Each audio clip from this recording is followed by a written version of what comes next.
New York Jets extending the contract of receiver Garrett Wilson. He's a guy who was drafted round 1 back in 2022, had 3 years in, eligible for a long-term deal, had 2 years left on his contract at $20.3 million, got a 4-year, $130 million extension. Now, this is another example of how the sausage gets made in Scoop Town.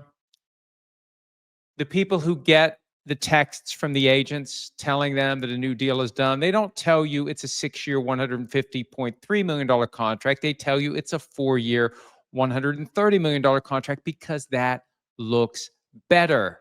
$32.5 million per year looks better. A lot better than what this deal is worth from signing. $25 million and change. 32.5 versus 25.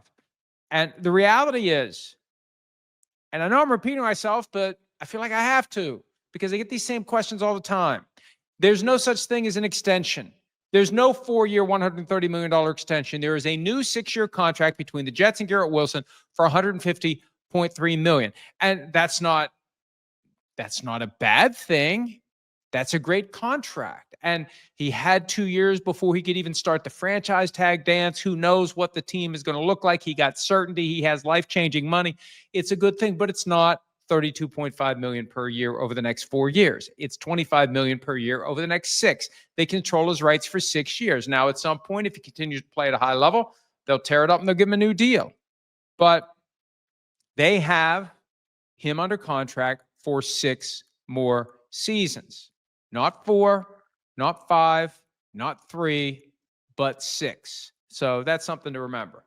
And now the question becomes, will they do the same thing with cornerback Sauce Gardner? I got the vibe based upon some of the feedback that he's gotten from his new coaching staff that maybe they'd like to see him reestablish himself in year 4. First 2 years, great. Joined a short list of defensive players who were all-pro first team in their first 2 NFL seasons, first cornerback to ever do it. Fell off last year. They're challenging him to step up. Will that affect what they're willing to pay him on a new contract? Will he choose to wait? And remember, from the team standpoint, if you can kick that can through the 4th year of a first-round pick's contract, you're ahead of the game because you're never going to pay that guy the difference for what he should have made in year 4 and what he did make in year 4. And Wilson would have made maybe $4 million this year, I think the number is. He's going to make a lot more than that, even though the extension doesn't kick in for 2 years. No, new contract, gets paid a lot of money now, gets his reward now.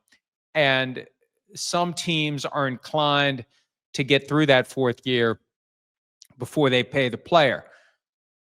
You could argue it's a sign of dysfunction to be like that. You could argue that the best teams will reward their players immediately as soon as they can. Because remember, first-round picks don't make what they used to make. There's a rookie wage scale aimed at preventing busts from making a lot of money that they never earned. Well, the guys who earn the money they never got should get their money after 3 years.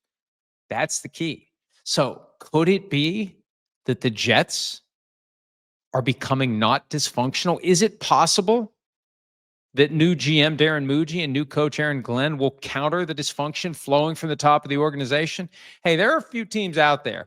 They have enough talent in place between the front office and the coaching staff to overcome the dysfunction and manage up, as Jason Garrett said last. It's kind of stuck with as a coach or a GM.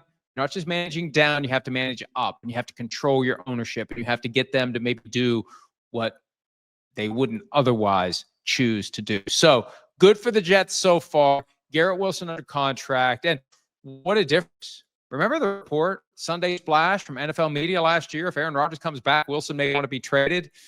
Rodgers gone. Wilson stays 6 years under contract at $150.3 million. Hi, it's Mike Florio. Thanks for watching PFT on YouTube. Hit subscribe for the latest news and analysis from Pro Football Talk.